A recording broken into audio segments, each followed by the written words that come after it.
Bueno, buenos días a todos y a todos los presentes. Vamos a comenzar con la clase de consulta de la parte de patologías gastrointestinales.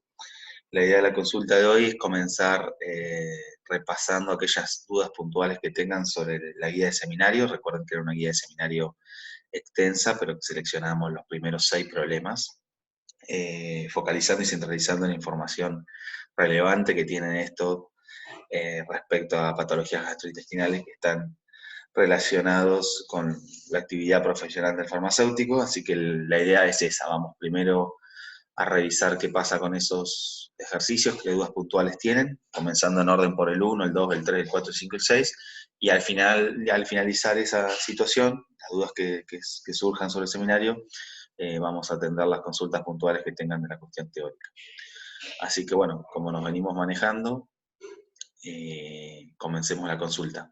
El otro día habíamos hablado de que escriban en el chat para que sea un poco más organizado, así que podemos seguir de esa manera.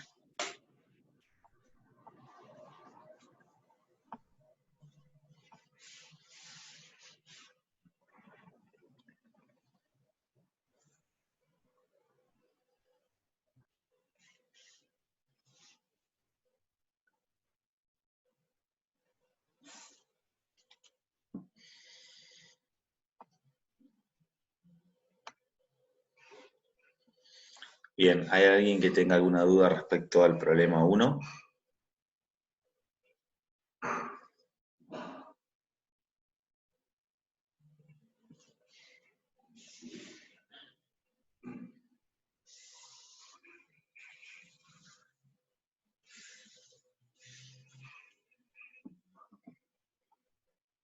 Bien, si no tenemos, dice Solange López, nos pregunta el mecanismo 1A, el mecanismo fisiopatológico.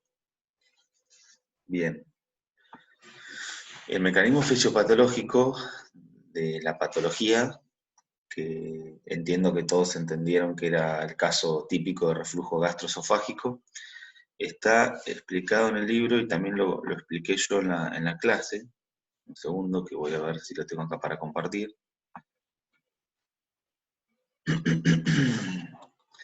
Y habla un poco de que hay una lesión esofágica inicial, que lo que genera es una cicatriz. Un segundo que voy a compartir pantalla, así es más sencillo para seguirlo. Bien. Ahí estoy compartiendo pantalla. Bien, como les comentaba, es el mecanismo que está detallado en el libro, donde se produce una lesión en el esófago, una lesión inicial, y después se da, como se ve bien acá, una triada entre la cicatriz que se genera por esa lesión,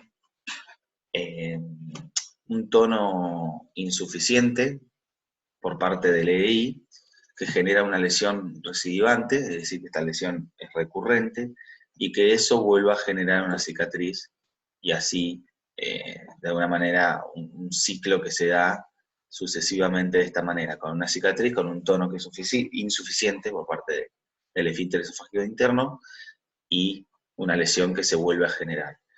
Como vimos, y también como es parte del problema,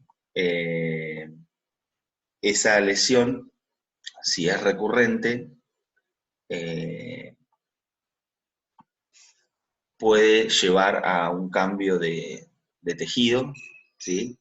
Hay un cambio de lo que es tejido que genere lo que se conoce como el esófago de Barrett, ¿sí? Donde habíamos visto que de alguna manera un epitelio que es cilíndrico metaplásico sustituye a lo que es el pavimentoso normal del esófago, y como ya habíamos visto, eso generaba mayores posibilidades de contraer adenocarcinoma de esófago. Acá veo que hay el mecanismo fisiopatológico es ese. Después hay otras causas que pueden obviamente predisponer a la situación de contraer la esofagitis por reflujo. Perdón, Ignacio. Sí, adelante. Hola, buen día. No, acá Caro pregunta si siempre se da que haya una insuficiencia del esfínter esofágico inferior, dice, o puede ser cualquiera de las causas de esofagitis. En realidad,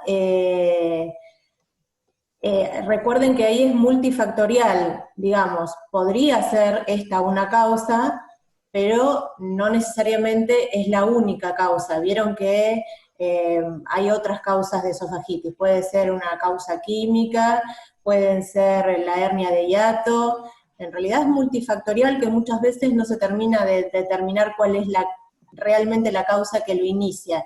Lo que sí, como les acaba de decir acá Ignacio, sea cual sea la causa o las causas, si hay una cicatriz en esa zona, una inflamación, después una cicatriz, termina generando una insuficiencia del esfínter.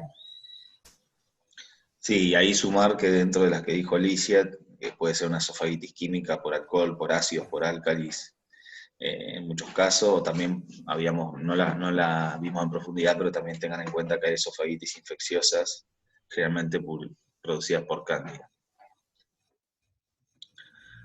Bien, ahí preguntan si la pérdida del tono del esfínter esofágico interno es de origen conocido o es de origen idiopático.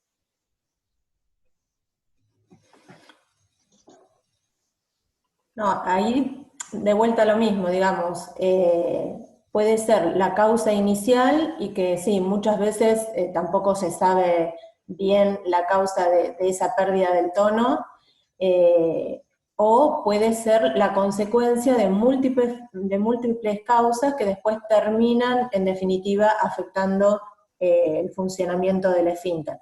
También recuerden que el funcionamiento del esfínter puede estar modificado incluso por la dieta, por algunos fármacos.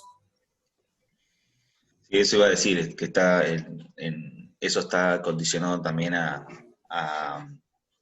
la dieta y a la medicación que tome la persona, porque hay algunos que predisponen. De hecho, parte de los fármacos que se utilizan para evitar la esofagitis van en la dirección contraria, que es de recuperar un poco ese tono insuficiente. Bien, ¿alguna duda más del problema 1?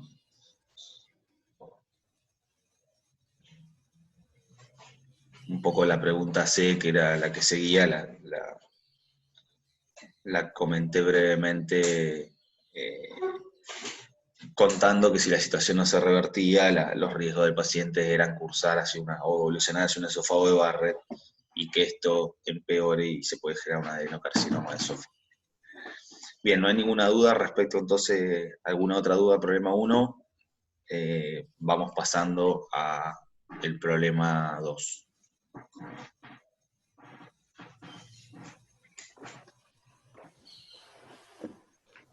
Dudas del problema 2, estamos esperando que la gente escriba en el chat del grupo.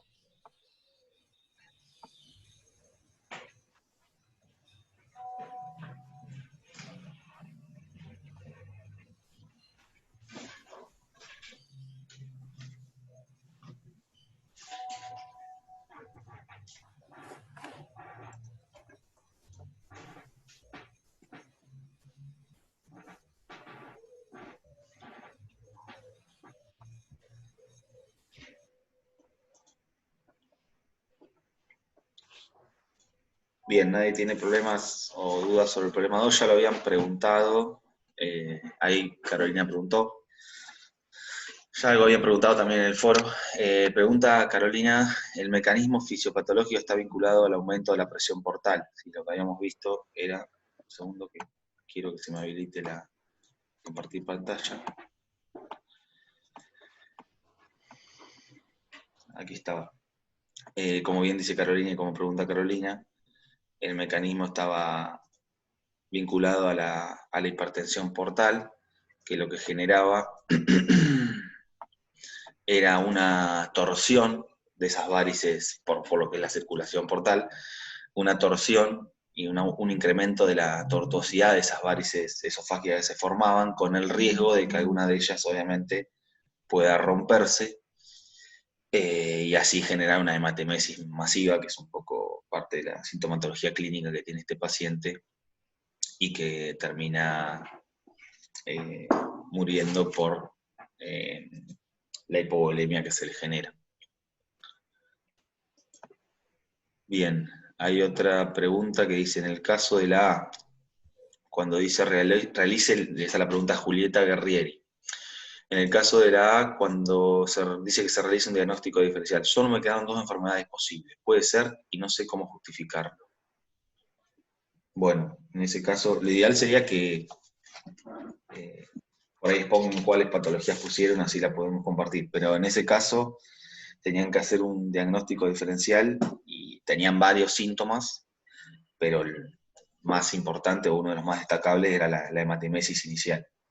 También tenían dentro de la información que tenía una enfermedad hepática por consumo crónico de alcohol, también fumaba, eso, el consumo crónico de alcohol, todavía no lo vieron en detalle porque lo van a ver como parte de la segunda parte de la materia, donde vean la parte hepática, pero bueno, saben que genera el etilismo crónico, que es un daño crónico en el hígado. Dentro Ignacio, de... Sí. acá Julieta, la misma chica que está haciendo esa pregunta, que puso 2 enfermedades, Ah, pone está, que perfecto. puso varices Varices esofágicas. esofágicas y gastritis aguda. Perfecto, perfecto. Bueno, ahí para armar parte del diagnóstico diferencial, la sintomatología clave que tienen que tener en cuenta es la hematemesis inicial, ¿sí? Y ver qué patologías de lo que es el gas, relacionadas con las enfermedades gastrointestinales pueden generar sangrado. Las varices esofágicas, bueno, ya por lo que hablamos de la torsión y la ruptura de las mismas, generan hematemesis, y después dentro de lo que es gastritis aguda, ahí habría que ser un poco más específico, porque la gastritis aguda simple generalmente no genera un daño superficial y no genera sangrado. La que genera sangrado es la gastritis aguda erosiva, que vimos que había lesión sobre el epitelio y que podía sangrar. Dentro de lo que sería un diagnóstico diferencial de patologías que tienen este tipo de clínica, también uno podría incluir al cáncer gástrico, sobre todo en estadios avanzados. Yo algo respondí de esto en el foro, que les comenté que el cáncer gástrico, si estaba en estados iniciales, generalmente no se veía sangre, pero a medida de que avanzaba, generalmente eran tumores que se veían, en las cuales había hemorragia. También podíamos incluir el cáncer de esófago, que generalmente también genera hemorragia, a pesar de que, bueno, en principio las evidencias que teníamos nos apuntaban más para una varices esofágica, y obviamente también podíamos incluir una úlcera que vimos que también generan hemorragias, y bueno, que cuando se perforan generan problemas aún más complejos. O sea que en ese caso, si hubiesen dentro del diagnóstico diferencial, tendrían que haber incluido las 2 patologías que incluyó Julieta, que son las varices esofágicas y la gastritis aguda erosiva, aclarando esa situación, pero también pueden colocar tanto cáncer de esófago como de estómago, sobre todo el estómago en estados que no son iniciales, y la úlcera. No sé, Alicia, si querés agregar algo más respecto a esto. Sí, por ahí, porque ahí Milagros pregunta si podrían hacer un ejemplo de diagnóstico diferencial para ver si lo estoy haciendo bien. Bueno, un poco lo termina de decir Ignacio, completando entonces cuáles otras patologías tienen que ser incluidas en el diagnóstico diferencial. Acá un poquito lo que tenemos que comentarles es que este tema de hacer el diagnóstico diferencial, en realidad, normalmente se hace ante cualquier signo y síntoma que tiene un paciente. Nosotros nos pareció bueno ponerlo acá en enfermedades gastrointestinales, porque justamente uno ahí ve muy bien que hay muchas patologías con muchos signos y síntomas que son muy parecidos. Ahora, en realidad se puede aplicar siempre que viene un paciente con signos y síntomas, en realidad hay que aplicarlo y uno tiene que pensar en diferentes enfermedades. De vuelta, lo aplicamos acá, creo que vamos a ver algo también, o se puede aplicar en sistema nervioso, creo que vimos algún ejercicio, bueno, no sé si este año, que sacamos algunos, pero el concepto es ese, entonces, que con los signos y síntomas que trae el paciente, Ustedes tienen que enumerar, como hizo recién Ignacio, completó lo que hizo su compañera, enumeran diferentes patologías. Ahora bien, todo lo que ustedes enumeran ahí tiene que tener un sentido. Por ejemplo, en este ejercicio, como les decía Ignacio, ustedes pondrían, bueno, en la 1, varices esofágicas, 2, no sé, la úlcera, 3, gastritis aguda erosiva, 4, cáncer de estómago, 5, cáncer de esófago. Esto es otra cosa, o sea, no es que necesariamente son 4, pueden ser 4, 5, 2, dependiendo de los signos y síntomas que tiene el paciente. En este caso, por ejemplo, una ayuda que les puede dar es que al haber hematemesis, seguramente la lesión está en la parte superior del sistema gastrointestinal. Entonces uno, por ejemplo, no podría poner cáncer de colon o cáncer de recto, ¿sí? O hemorroides. Este año no lo vimos, hemorroides, pero bueno, claramente quien tenga un hemorroide, cuando mucho tendrá un sangrado de sangre fresca en las heces, pero no da hematemesis, ¿sí?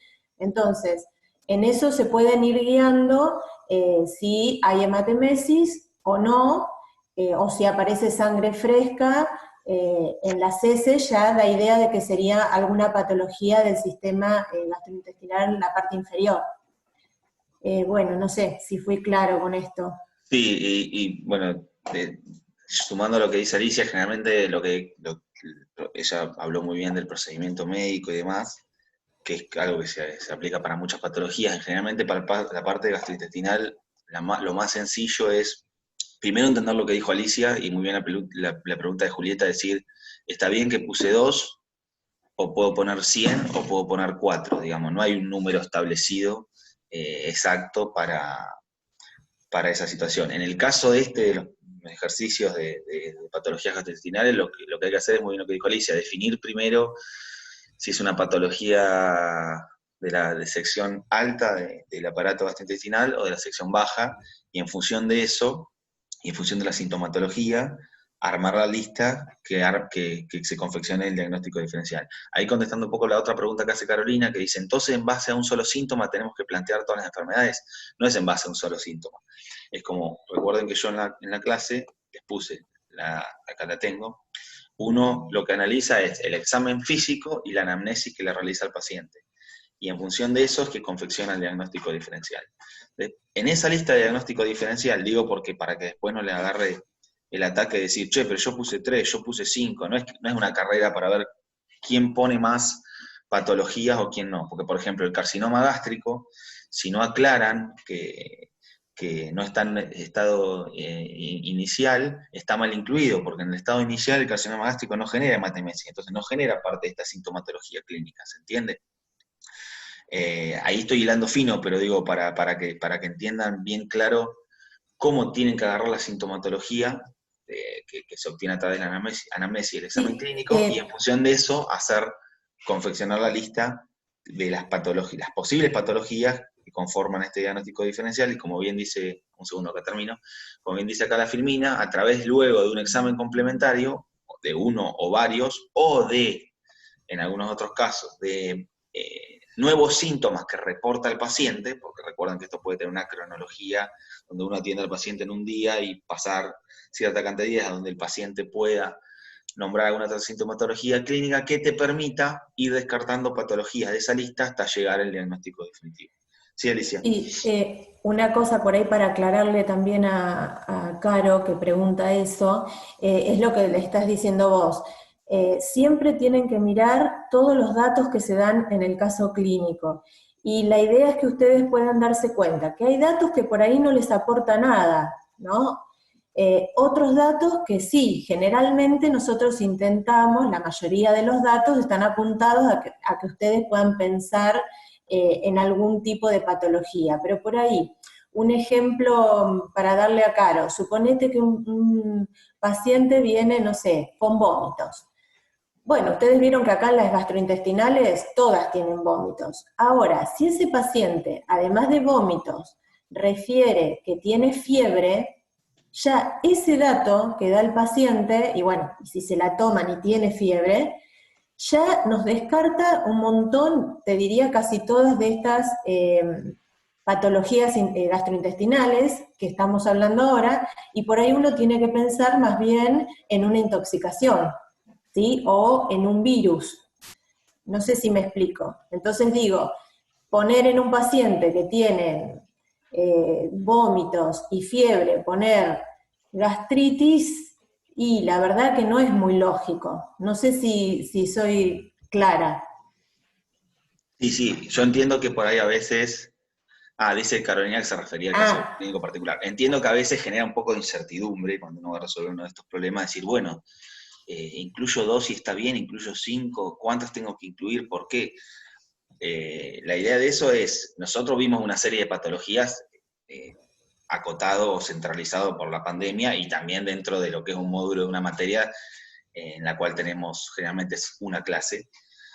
Eh, entonces también es verdad que hay muchas más patologías gastrointestinales que no van a poder incluir porque no las conocen y porque están por fuera inclusive del capítulo del libro que usamos como base, ¿se entiende? Acá lo que hemos visto en general, digo, para pensar en una lista general, que obviamente nunca van a estar todas incluidas por esto que dijimos de pensar en la parte baja y alta y por dónde viene la patología, y para eso tener hematemesis nos da un signo clínico muy importante para definir que en este caso es de alta, pero vimos. Para ese caso, cáncer de estómago, cáncer de esófago, esofagitis por reflujo, que puede cursar un Barrett y, como dijimos, cáncer de esófago. Vimos gastritis, tanto aguda como crónica, y dentro de la aguda vimos en detalle un poquito más la erosiva. Después vimos la parte de úlcera, que puede ser tanto gástrica como duodenal. En ese caso vimos la parte de úlcera péptica y por estrés, y después yendo a lo que es ya duodeno y intestino delgado y grueso, las patologías que vimos, que van a ser más relacionadas con el problema que vienen después, sobre todo el 6, vimos enfermedad de Crohn, después vimos colitis ulcerosa, y después vimos la infección por Clostridium difficile, que es parte del problema 5, y también vimos patologías del colon, entre ellos el adenocarcinoma de colon. ¿Sí? Es un poco para poner una claro, lista medio general de todas las patologías gastrointestinales que vimos y que se podían incluir. No sé si me estoy olvidando alguna. Y claro, varices o sea, esofágicas, obviamente, ¿no?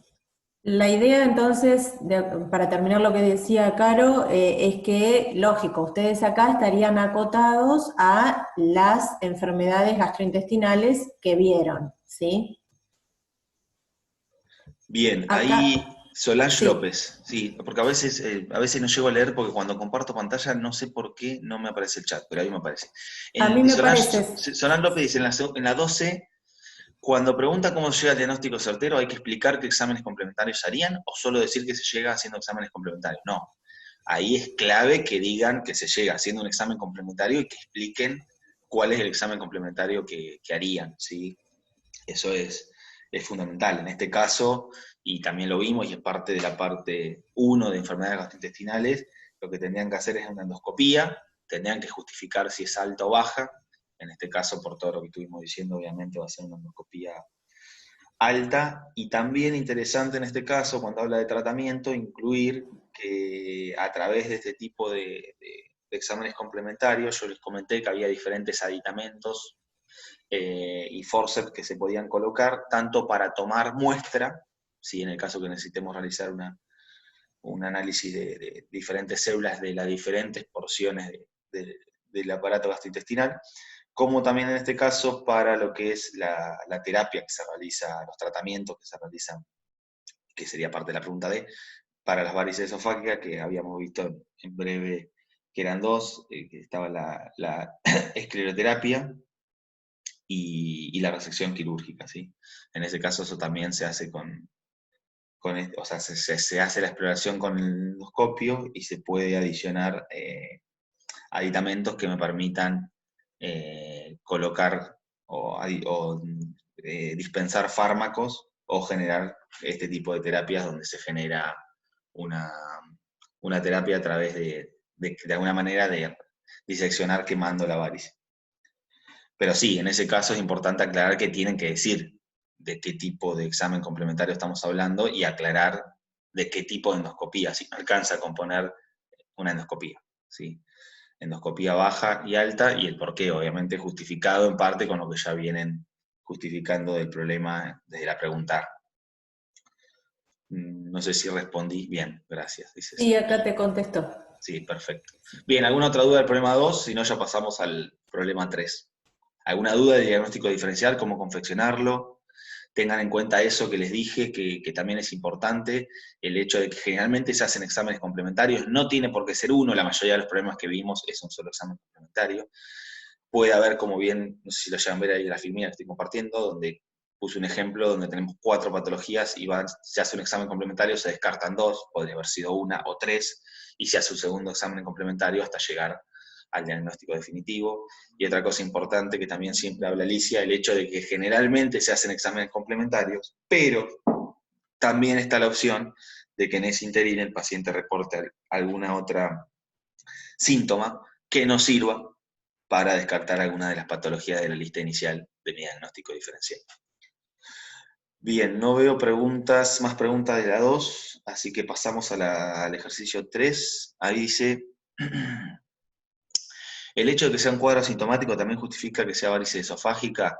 Y pregunta Caro, bueno, en ese caso no, porque hay muchas patologías gastrointestinales que tienen cuadros asintomáticos, pasando de una gastritis a una úlcera. El gran problema, o incluso la infección por clostridium difficile, que vieron que tenía esa particularidad de que había un porcentaje de pacientes que eran asintomáticos y había pacientes que generaban colon megatóxico y se podían morir rápidamente. Entonces, el hecho de que sea un cuadro asintomático no lo relaciona directamente con una varices esofágica. Como bien pone también Carolina dentro de su propia pregunta o respuesta, o sea, solo hematemesis. En realidad no es solo hematemesis, es toda la clínica, pero la hematemesis es un signo que termina siendo clave para este tipo de diagnóstico porque tiene algo bien distintivo de ciertas patologías que están bien caracterizadas, que es aquella patología que tienen hemorragia. Lo que la relaciona con la varices esofágica es lo que nos permite hacer esa situación, más allá de la endoscopía alta, donde uno obviamente va a ver la presencia de la sangre o de las varices que quedaron sin romper, es el hecho de que hay una relación fuerte con la hepatopía, con el consumo crónico de alcohol, con la fibrosis que hay en fibrosis hepática que tiene este paciente, y obviamente con el incremento de la hipertensión portal, que sí está estrechamente vinculado con la formación, con la tortuosidad y con la torsión de las varices esofágicas que se forman. En realidad ahí tendríamos como dos grandes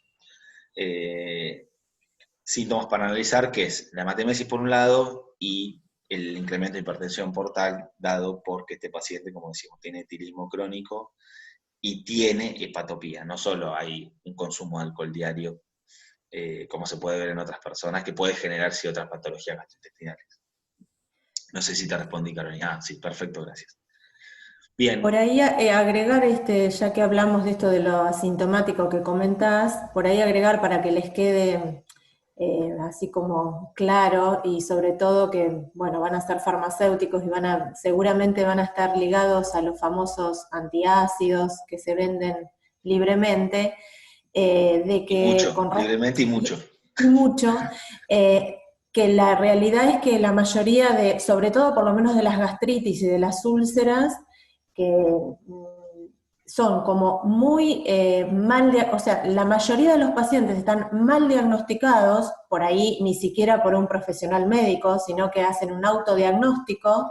La gente muy comúnmente dice tengo gastritis, pero la verdad es que nunca se sabe cómo llegaron a esa conclusión.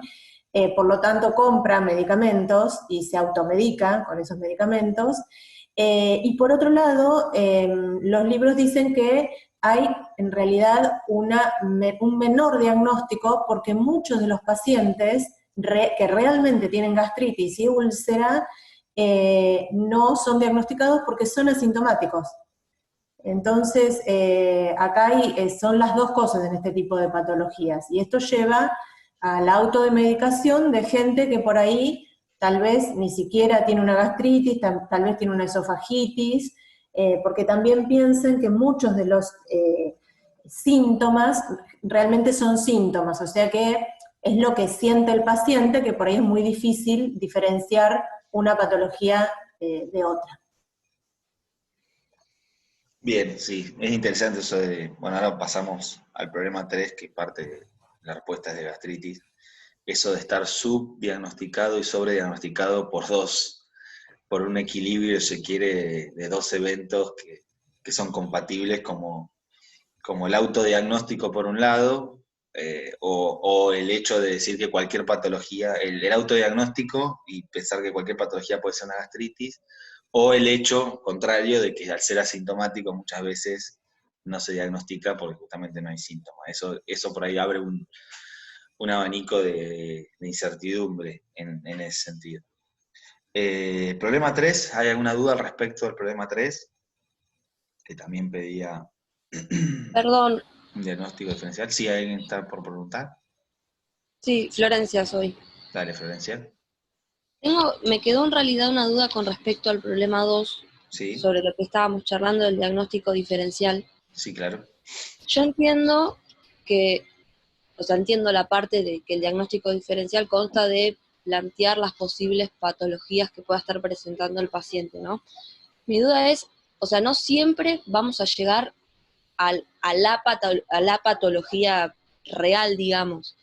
O sea, capaz a veces con la información que tenemos no podemos quedarnos con una sola. ¿Eso es así o no? Claro, es que eso es el fundamento del diagnóstico diferencial. O sea, realizar un diagnóstico diferencial es eso, es realizar una lista de posibles patologías que en principio concuerden con lo que es el examen físico y la anamnesis, con los datos que vos tengas preliminares de examen físico y anamnesis, y después, o sea, eso es el concepto de, mm, de diagnóstico diferencial. Después, para llegar a la definitiva, lo que hay que hacer justamente es reportar exámenes complementarios o esperar a que aparezca otra sintomatología que sea clave y excluyente que me permita esa lista que yo armé en un inicio, ir descartando patologías hasta quedarme con una sola. Esa lista puede ser de muchas patologías o puede ser de dos. Entonces, entre un examen complementario que se haga, descarto una y ya llega a la patología final, ¿sí? Pero sí, en parte Claro, es eso que comentaste vos, que el concepto de diagnóstico diferencial es eso, no es decir, tengo una lista y ya sé cuál es, porque eso es diagnóstico definitivo, cuando ya sé qué bien, es. porque acá en el problema, el Problema 2 paciente o sí 3. presentaba hipertensión portal debido Sí, a una hepatopatía crónica. Yo le puse que era por posible origen tóxico o enolismo, porque en un momento del problema lo menciona eso. sí.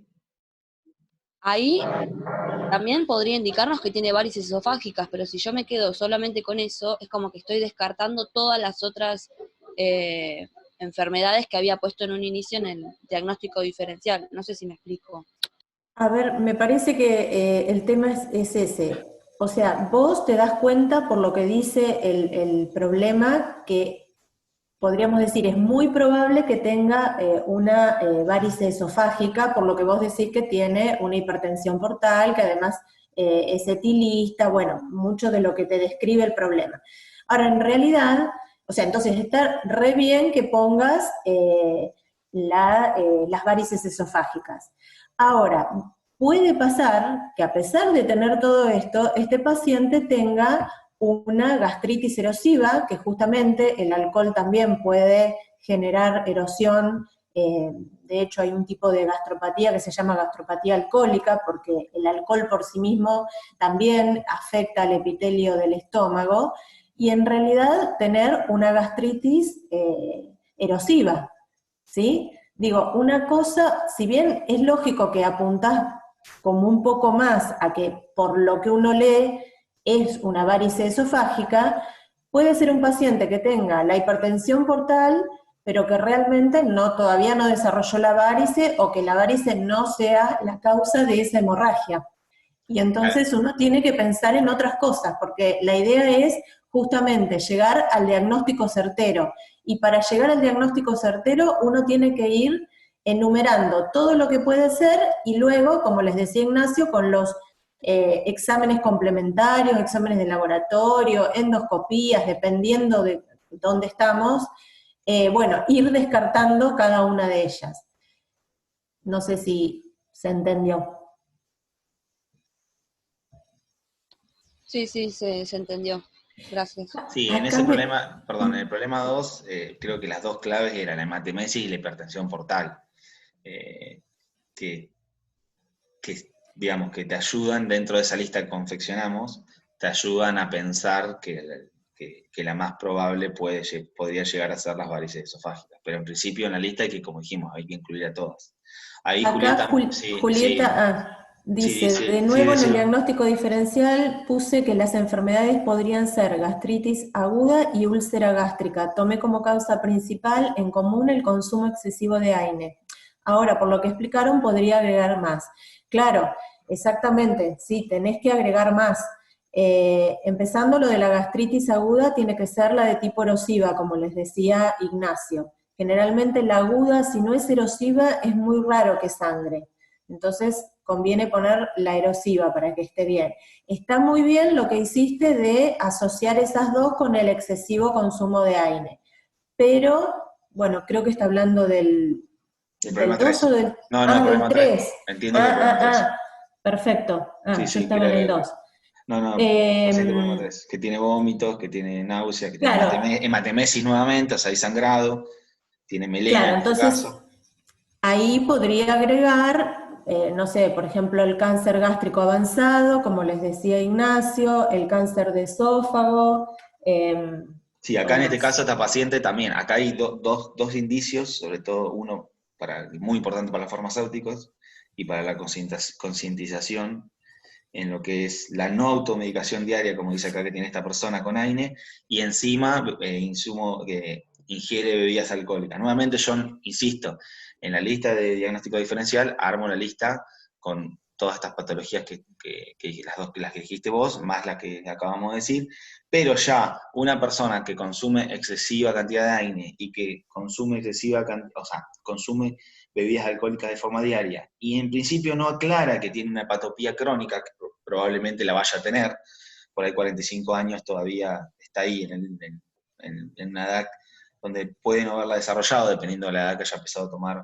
alcohol todos los días, ya nos da una idea fuerte de que podría ser o sea, podría ser una gastritis erosiva. Pero bien, como dijimos, hay que incluir la gastritis aguda erosiva, en este caso porque es sangrado, la úlcera gástrica, también se podían incluir un carcinoma gástrico en estado medio avanzado, siempre hablando de que como tenemos melena y hematemesis, estamos hablando del tracto superior.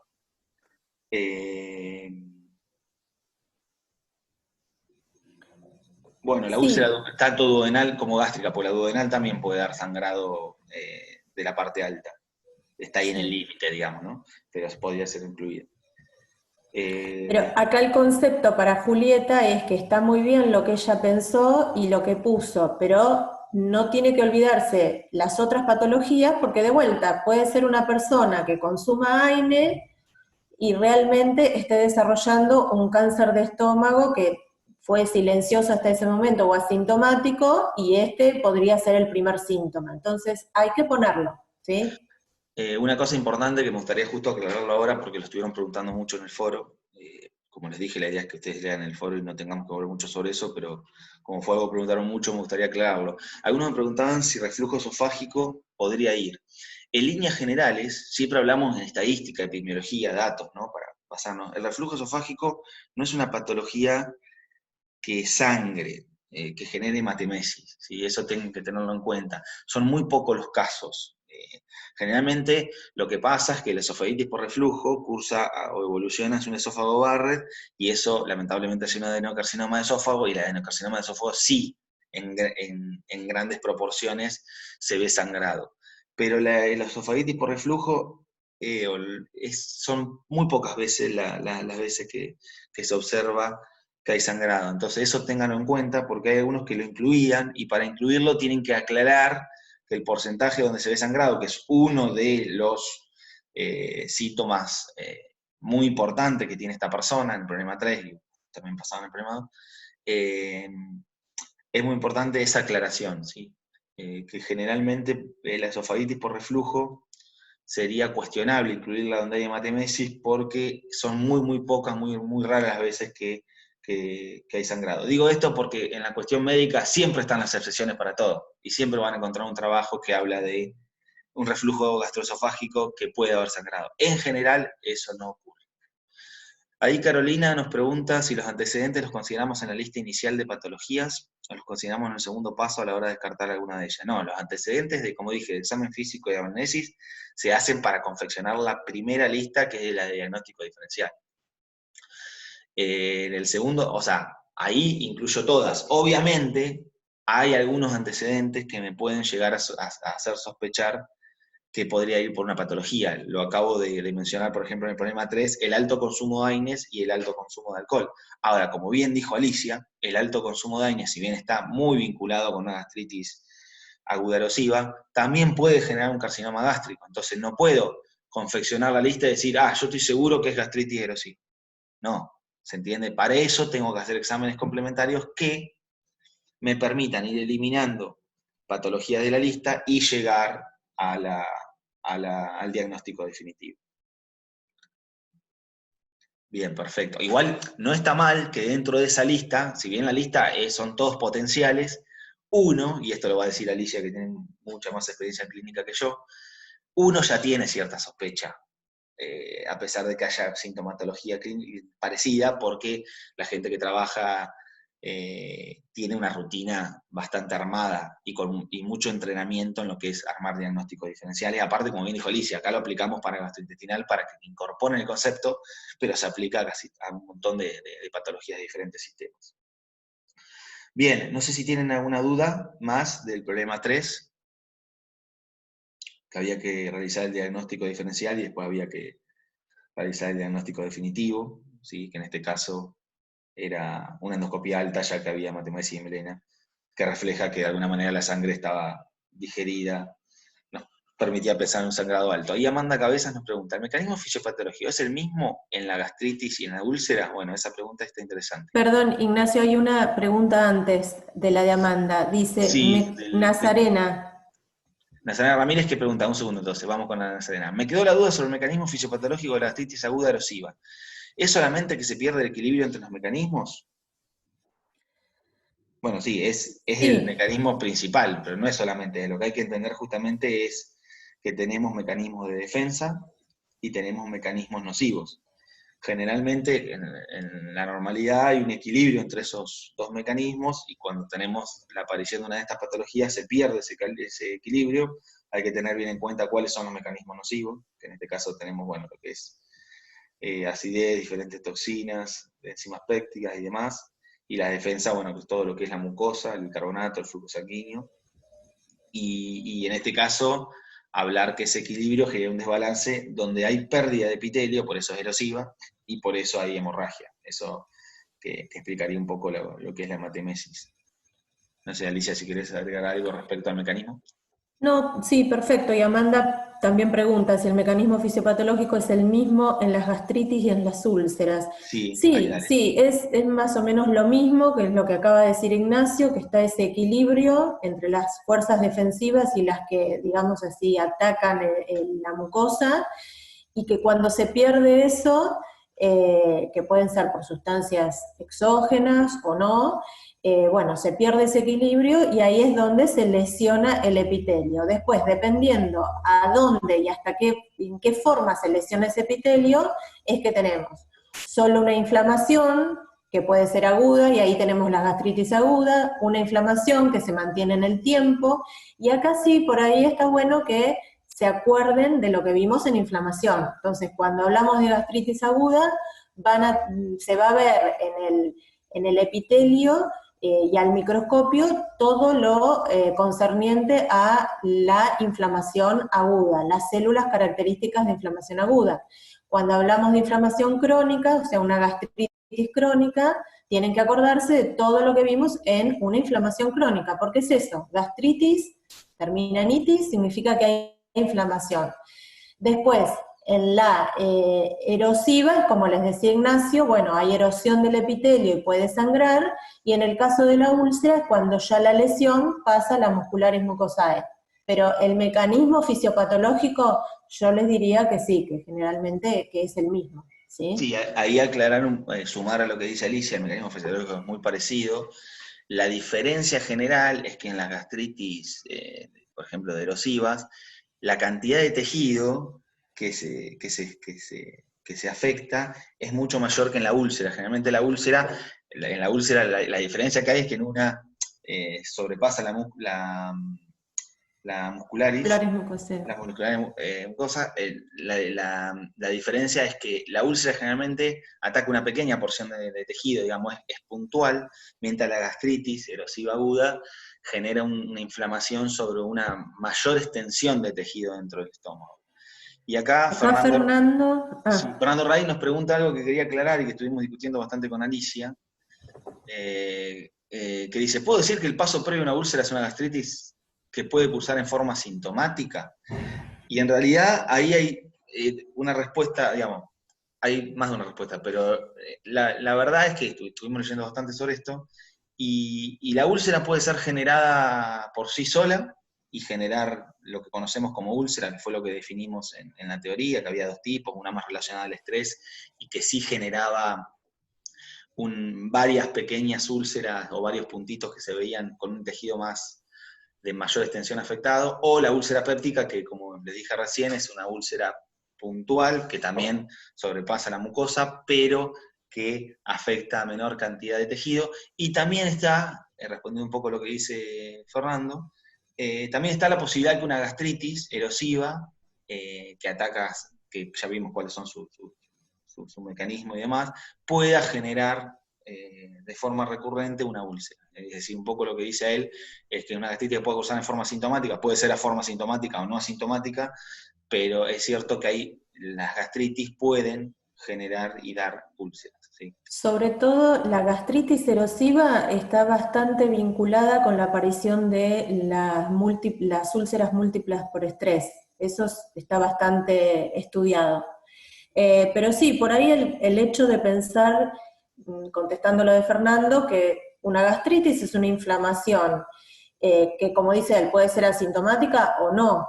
Y bueno, si esa inflamación en algún punto de ese tejido que está inflamado se lesiona más puntualmente, que es lógico, porque si ya hay algo que está desequilibrado, en algún punto esa lesión se hace más puntual y atraviesa la muscularis mucosae, va a llevar a una úlcera. Así que sí, lo que por ahí no...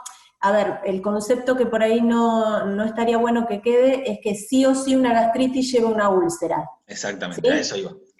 Eso. Eso es fundamental, y aparte es fundamental también entender que las pueden colocar como enfermedades independientes, si se quiere, dentro de un diagnóstico diferencial. No es que yo poniendo gastritis erosiva ya está, como eso puede dar una úlcera, puede dar un montón de cosas también, ¿no? Digo, tienen que aclarar, como digo, que pueden ser patologías que están vinculadas, obviamente, pero que no, que también puede venir la úlcera independientemente de que esté o no la gastritis. Es por eso que tienen que pensarlas en principio como para realizar un diagnóstico diferencial como enfermedades que son dos enfermedades distintas.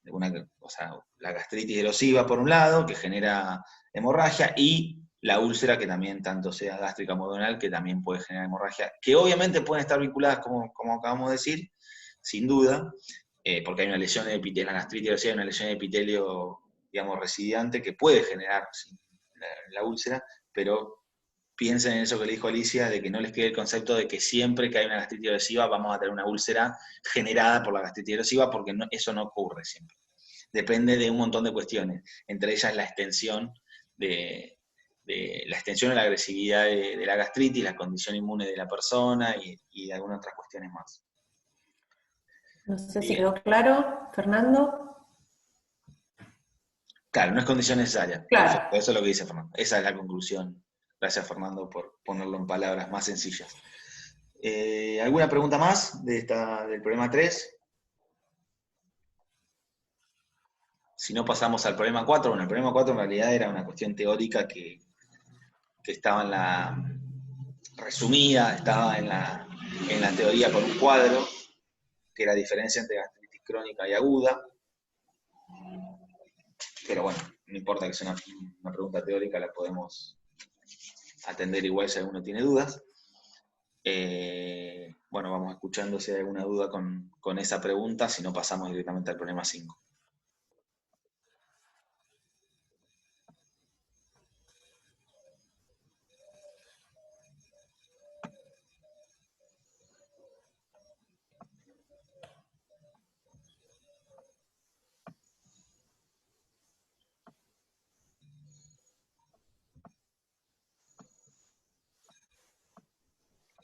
A ver.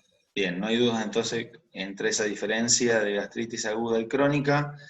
Bien, vamos a pasar al menos el chat. Bien, vamos a pasar entonces al problema 5. Vayan comentando si tienen alguna duda respecto al problema 5, si pudieron responderlo y cuáles son las dudas. El problema 5 es un problema en el que el rol de ustedes como futuros profesionales de la salud y como futuros profesionales vinculados a la venta, al estipendio y la acción de fármacos, en este caso, como son los antibióticos, tiene una relevancia bastante grande en lo que es la concientización y el uso racional. Bien, Carolina inauguró y dice, tengo una pregunta más teórica. ¿La diarrea por Clostridium difficile puede darse por el consumo de antibióticos? Para tratarse, se dan antibióticos al paciente y esta eliminación de antibióticos, ¿puede causar colitis pseudomembranosa? No, en realidad, si estoy entendiendo tu pregunta, está bien la primera parte, la Clostridium difficile se genera por un consumo excesivo de antibióticos, en un marco o un entorno que hay que analizarlo y que hay que poner un poquito de énfasis en eso, porque no se da siempre que hay consumo irracional de antibióticos, porque hay mucho consumo irracional de antibióticos en la sociedad y los porcentajes de Clostridium difficile no van acompañando eso. Lo que se ve es que se da en personas generalmente ancianas, de más de entre 65 y 70 años, con un sistema inmune tal vez un poco deteriorado, con asociación a otras patologías que obviamente causan esta disminución, esta baja en la actividad del sistema inmune, con obviamente el consumo reciente de antibióticos que genera que esa bacteria que es difícil que es saprófito en nuestro organismo pase de ser saprófito a ser patológico. Y para tratarse se dan antibióticos, que no se da, bueno, se da generalmente dependiendo de la extensión de la patología. Generalmente se da, o sea, cuando son más graves se da vancomicina. Con respecto sí. a la pregunta por ahí, que a ella le surge la duda, que está bien, la duda que le surge, pero en realidad, digamos, son diferentes los tipos de antibióticos que generan normalmente esta colitis por Clostridium. Generalmente está dada por amoxicilina, ampicilina, clindamicina, y en realidad para el tratamiento se utilizan 2 o 3 antibióticos como vancomicina y el metronidazol, que normalmente es muy raro que estos antibióticos produzcan esta enfermedad, seguramente porque afectan más a este microorganismo, ¿sí? Entonces, sí, no son los mismos los antibióticos que normalmente generan esta patología y los que se usan para el tratamiento. No, y aparte que justamente que no se da por la administración de esos antibióticos, los antibióticos se dan para tratar de tratar la patología, sobre todo vancomicina cuando tienen, digamos, a enfermedades asociadas secundarias como la colitis pseudomembranosa. Generalmente la colitis pseudomembranosa, como el megacolon tóxico, son evoluciones serias y graves de la infección o la diarrea por Clostridium difficile. Es, digamos, un segundo paso que complica mucho y esta patología inicial que es la diarrea por Clostridium difficile. En ese caso, cuando se ven apariciones pues generalmente se da nitrodimidazol como en inicio, pero se puede combinar con vancomicina o se da vancomicina sola en una dosis más alta cuando se ve en aparición de, por ejemplo, colitis pseudomembranosa. Además, o sea a eso hay que sumarle que siempre se deja el antibiótico que lo generó, o sea, se suspende el antibiótico que dio el cuadro, y también se pueden dar los probióticos.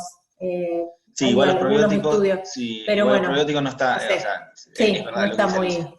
Obviamente, se abandona el antibiótico que generó el problema, en este caso la infección por cuestiones difíciles, se da una dieta líquida completa, se ve cómo evoluciona el paciente, porque en esta patología también lo interesante o lo extraño es que puede ir de un 0 a 3% con asintomático hasta llegar a un megacolon tóxico o una colitis pseudomonosa que tiene complicaciones muy severas para el organismo.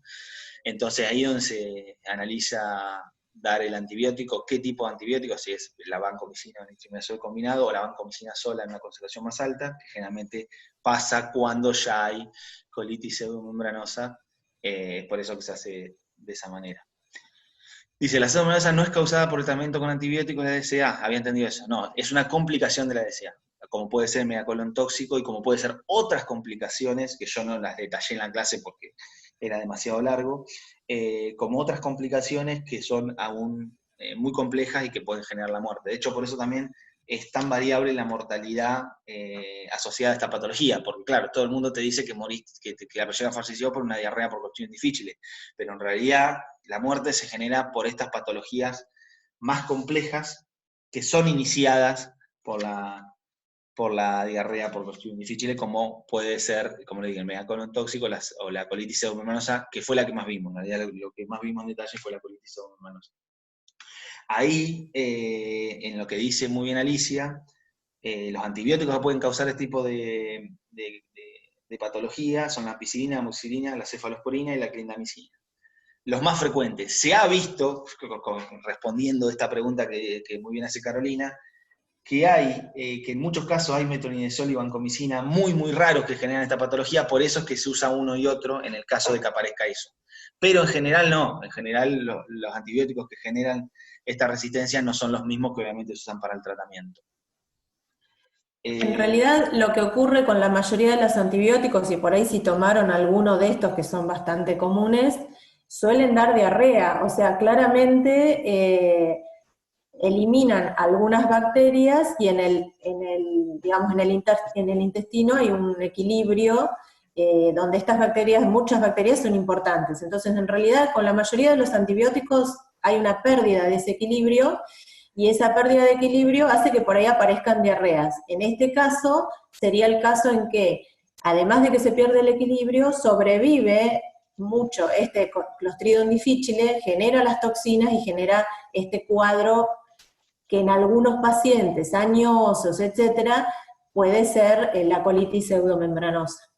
Sí, sumo a lo que dijiste de Alicia el tema de los probióticos, que también ahora están bastante en auge.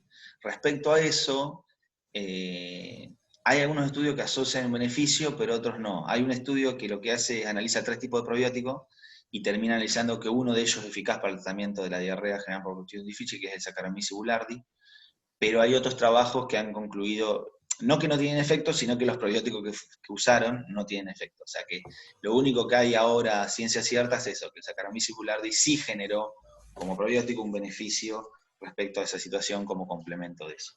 Bien, por lo que veo, a Carolina le quedó claro esa situación, esa duda que había surgido que es importante. Bien, seguimos con esto.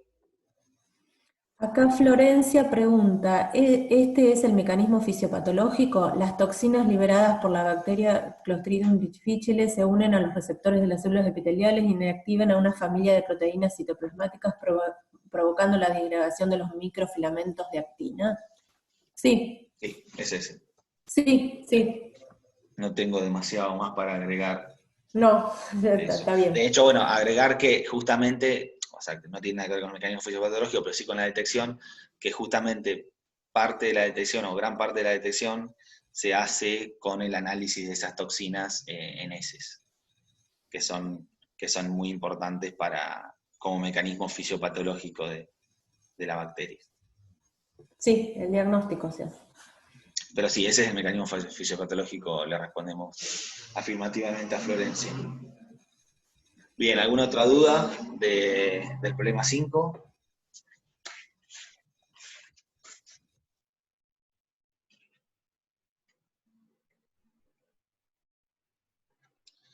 Dice, en este caso clínico el paciente empeora debido al suministro antidiarreico que impide que eliminen las toxinas.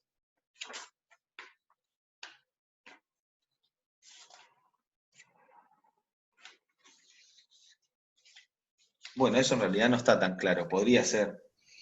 Sí, Eventualmente una complicación del caso. En realidad no está tan claro, no, del caso clínico que lo tenemos, del que hicimos el problema, no, digo porque lo leímos completo con Alicia para generar el problema, no hace mención referente sobre la relación del antidiarreico y la no posibilidad de eliminar toxinas.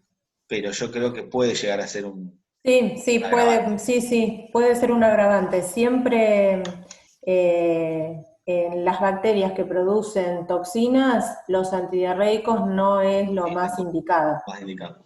Pero igual es Sí. raro porque también es cierto que en el trabajo, en el trabajo científico que hicieron, no reportan en ningún momento ese efecto. No sé si porque no lo registraron, me resulta raro porque es algo Sí. bastante común.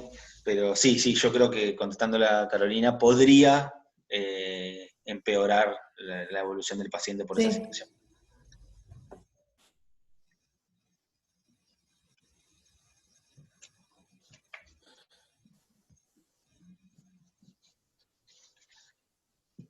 Ahí Florencia dice, no entiendo cómo este mecanismo provoca las diarreas características.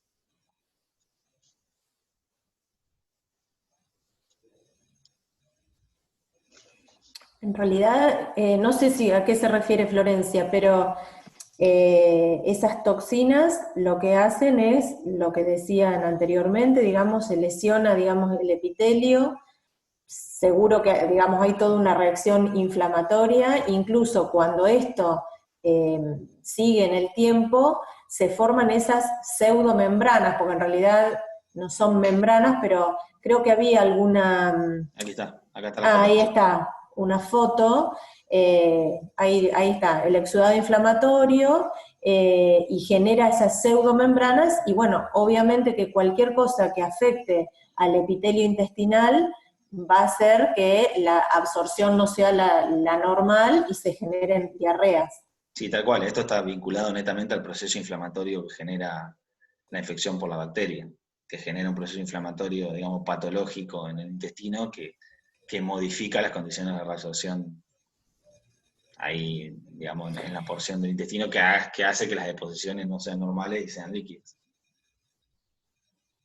Por ahí sería bueno, Florencia, en el libro hay como la descripción en la parte de diarreas de los diferentes mecanismos que hacen que una persona pueda tener diarrea, y que puede ser desde la lesión de un epitelio, desde un efecto osmótico, desde un efecto de mala absorción, todos los síndromes como la celiaquía, que no absorben bien, pero porque hay un mecanismo de mala absorción, generan diarrea.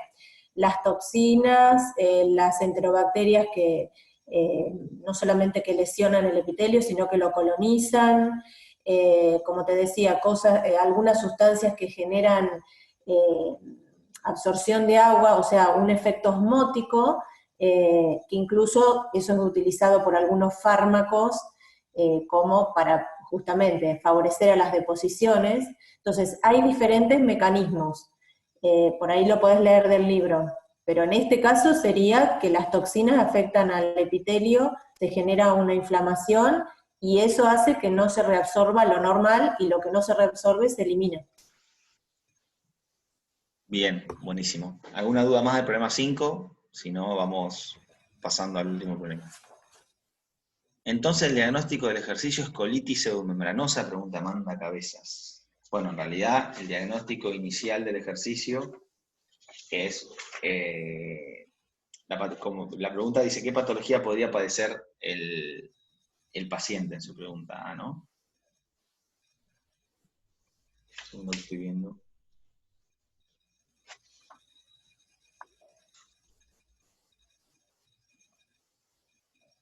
En realidad sería, Sí, eso sería en realidad la respuesta sería, la respuesta original sería que el diagnóstico es una diarrea asociada a Clostridium difficile que evoluciona a una colitis pseudomembranosa.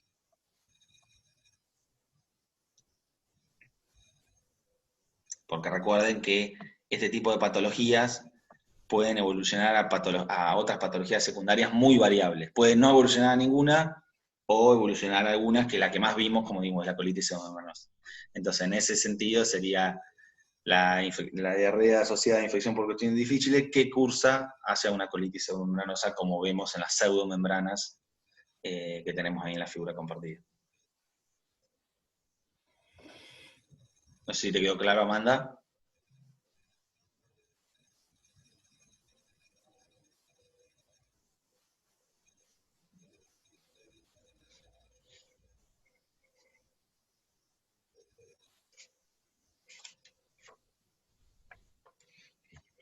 Bien, ¿hay alguna duda más del problema 5?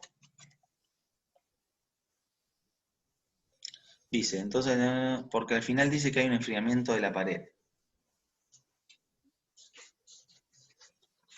A ver, son más específicos con la pregunta.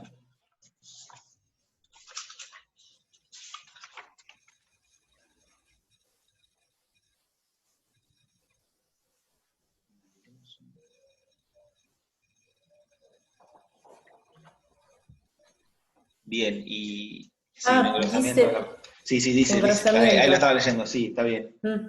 Pero dice que es de origen inespecífico. Porque eso a qué te llevó a pensar? No entiendo la... O sea, es probable que estas pseudomembranas hagan que en la ecografía se vea una especie de engrosamiento en la pared del colon. Claro, pero digo, ese engrosamiento de la pared del colon, no entiendo con qué se puede relacionar, digo, porque si va para enfermedad de Crohn, lo que se ve en la enfermedad de Crohn, que es el signo de la cuerda, es otra cosa, no es exactamente lo que se ve acá. Sí, acá Esto es una ecografía abdominal. Acá Caro dice enfermedad de Crohn, tal vez. Claro, pero lo que pasa es que hay acá primero, o sea, para enfermedad de Crohn, o sea, ahora lo vemos que es el problema 6, pero no es un paciente añoso, no está relacionado con sangrado ni con una inflamación intestinal generalmente asociada al estrés. O sea, acá hay como muchas evidencias asociadas a la infección por cuestiones difíciles, y aparte, por lo que yo entiendo, más allá de ese engrosamiento, dice que es inespecífico, y no encuentro que eso sea el signo de la cuerda, es otra cosa, no es esto que está reportando acá.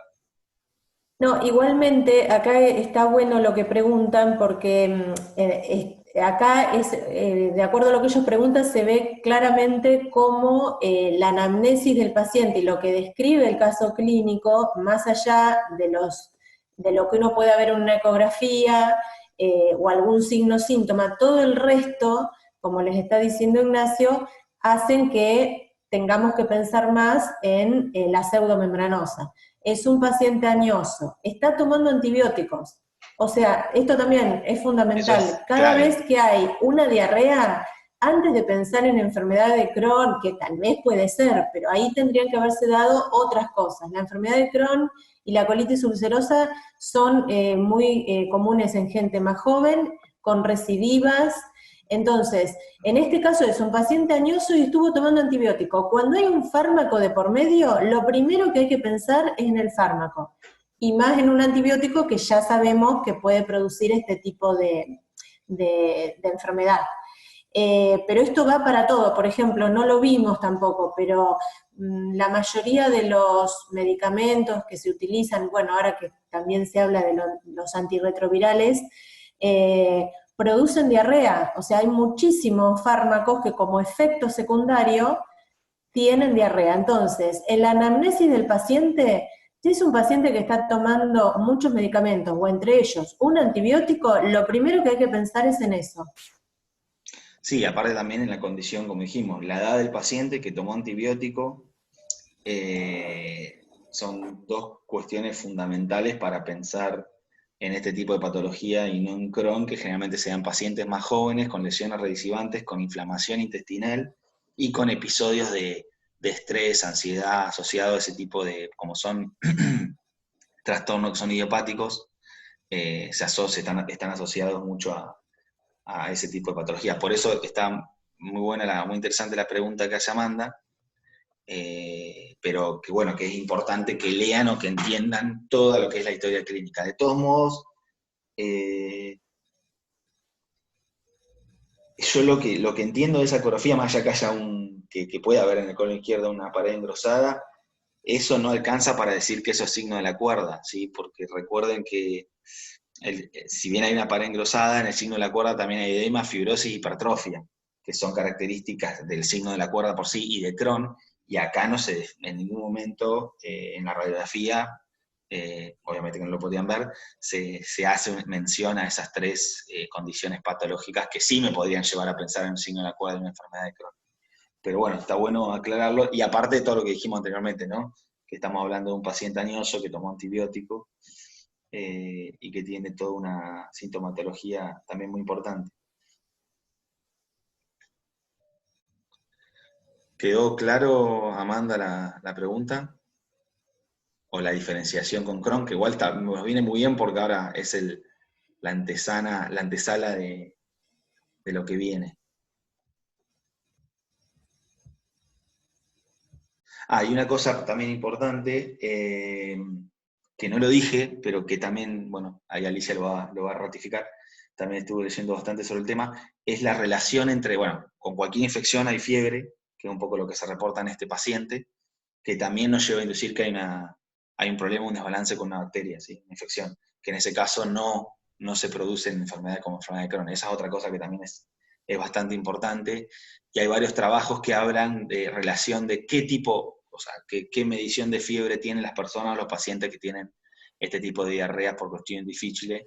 En cuanto a pacientes con más de 38, generan ciertas afecciones entre 37,5 y 38, otras, todo generado por el cuestión difícil, pero con diferentes asociaciones a otras patologías. Eso también, como les digo, la presencia de fiebre nos estaría haciendo pensar o direccionar a una infección y no a una enfermedad crónica inflamatoria idiopática como es la enfermedad de Crohn.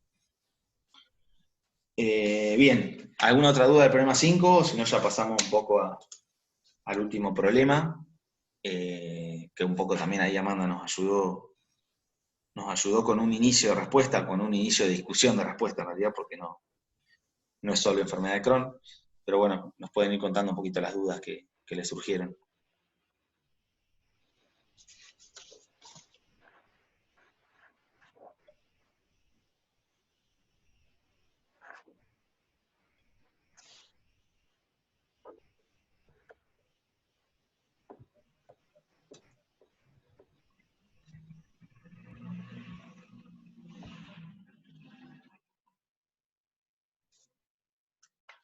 Dudas del problema 6.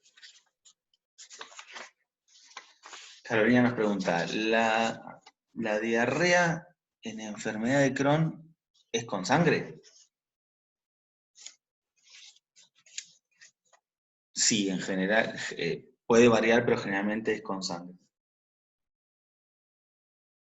De hecho, en este problema, una de las sintomatologías que se reportan son diarreas esporádicas, en ocasiones mezcladas con sangre. Pero sí.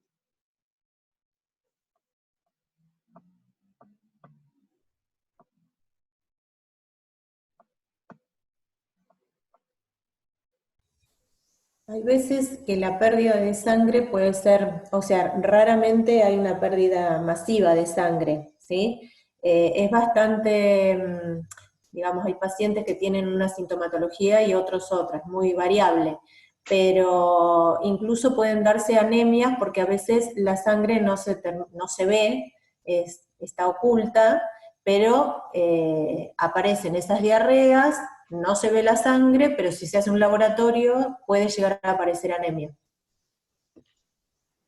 Y por eso es tan importante el análisis de sangre oculta en materia fecal que se hace para esta y para otras patologías. Pero sí, respondiendo por ahí a lo de Carolina, hay sangrado, pero es esporádico, por ahí no es.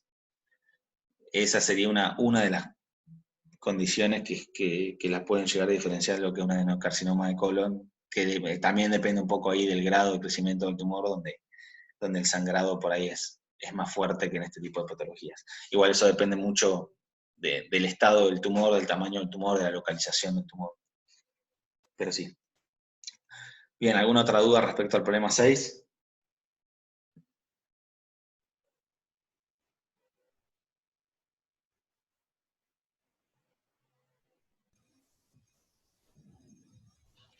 Carolina nos pregunta, ¿este caso sería colitis ulcerosa o Crohn, no?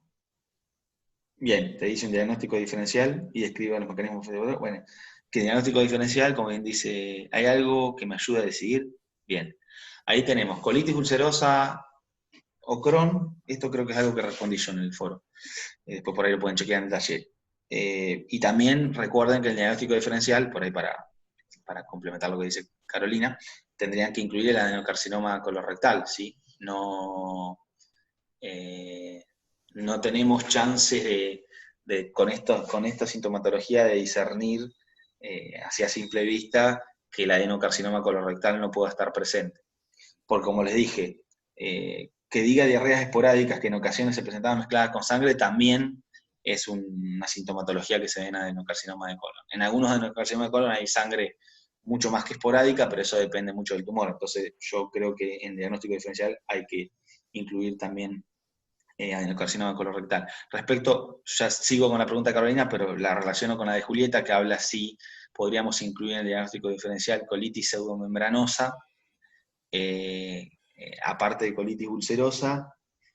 La verdad que yo creo que no, porque es bastante, o sea, no hay ningún reporte, digamos, viendo la historia clínica, primero es una paciente joven con un estado inmune en principio sin demasiados problemas, o que no está asociada no ha tomado antibiótico en principio, tampoco está asociada a alguna enfermedad autoinmune que tome algún inmunosupresor que nos haga pensar que el sistema inmune puede estar afectado, y la relaciona directamente con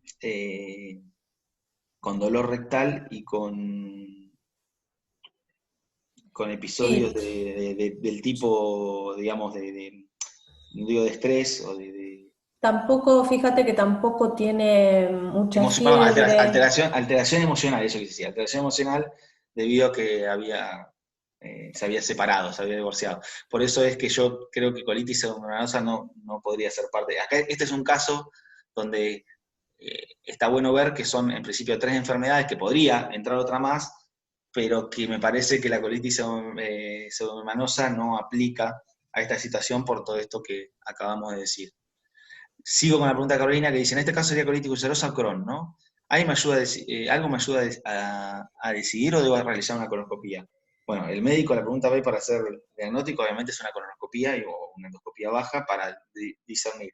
Hay una realidad que la presencia del dolor rectal nos puede llegar a inducir más a la colitis ulcerosa que en la enfermedad de Crohn. Pues el dolor rectal, digo de la sintomatología, contestando la pregunta de Carolina, está más relacionada con la colitis ulcerosa con la enfermedad de Crohn. Pero la realidad es que la decisión final la tenés que tomar con una colonoscopía y resaltando las diferencias que hay entre Crohn y colitis ulcerosa, que bueno, obviamente en la colonoscopía, si ves aparición de granuloma o si ves, obviamente granuloma va a ser Crohn, o si ves este tipo de lesiones salteadas, va a ser obviamente Crohn, o si ves una afectación continua del colon, que es una característica de colitis ulcerosa, va a ser la que te termine de definir realmente si tu paciente tiene colitis ulcerosa o tiene enfermedad de Crohn.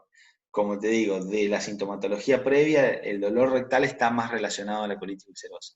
Ahora, sí o sí, se tiene que hacer la colonoscopía.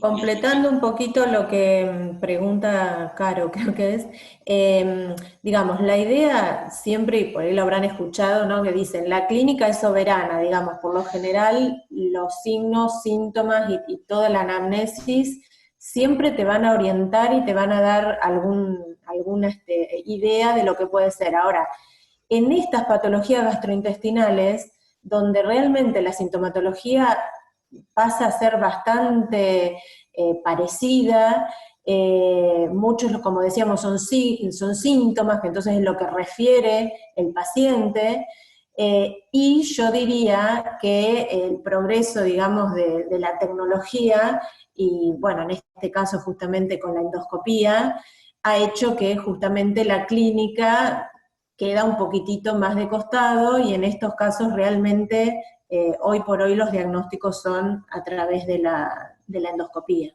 ¿sí? Por ahí digo, hay otras patologías donde que tienen una clínica sumamente florida, y entonces, bueno, no se apela tanto a un diagnóstico por imagen o algún otro tipo de examen complementario, porque la clínica es muy florida. En estos casos justamente no, así que está bien lo que decís.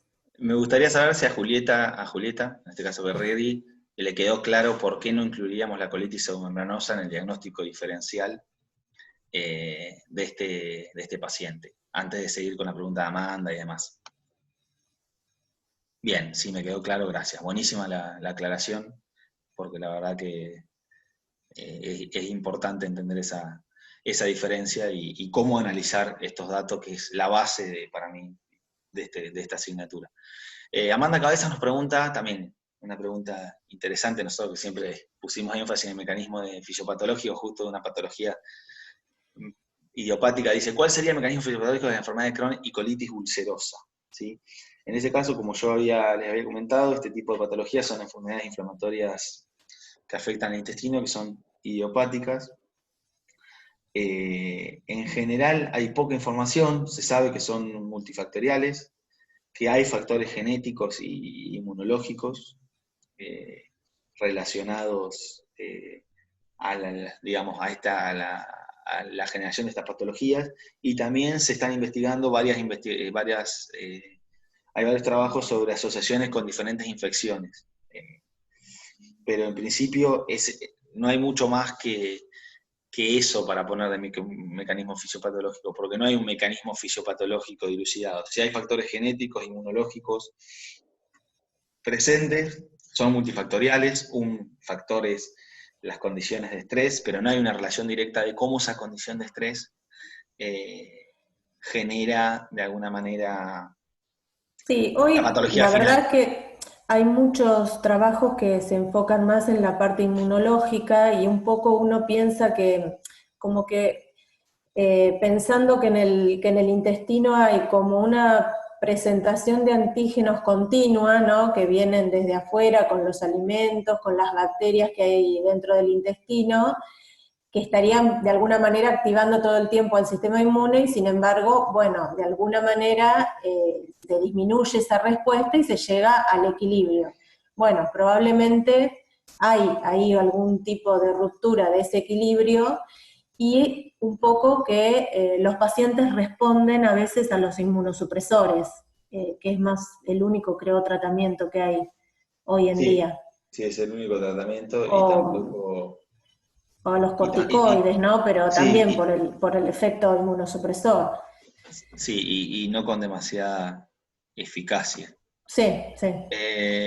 Bien, después esa sería un poco la respuesta a la pregunta de Amanda respecto al mecanismo fisiopatológico. Dice Nicolás Lafuente que tiene una pregunta general. Bien, ahora la tratamos. Terminamos el C y nos quedamos con la pregunta de Nicolás Lafuente. ¿Hay alguna otra pregunta asociada al problema 6? Y ya terminamos esto y atendemos consultas puntuales generales como la de Nicolás.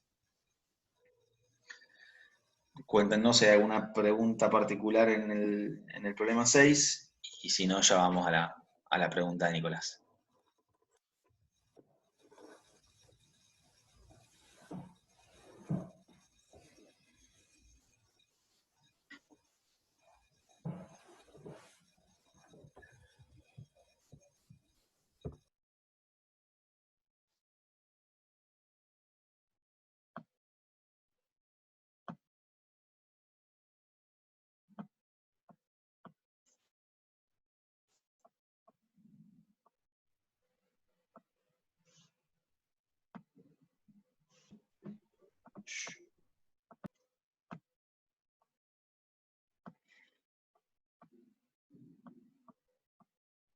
Bien, en principio no veo ninguna otra pregunta del problema 6, así que bueno, damos de alguna manera cerrada la sesión de preguntas del seminario y atendemos la pregunta general que hace Nicolás, que nos dice que tiene una pregunta general, si los síntomas que nos ayudan a decir a qué parte del aparato digestivo afectan son hematemesis, a la parte superior, y junto con melena, que las habíamos definido, justo ahí compartí a propósito la filmina donde están las sintomatologías de los trastornos gastrointestinales, que habíamos visto que muchas patologías justamente tienen sintomatología parecida, por eso teníamos que hacer el diagnóstico diferencial.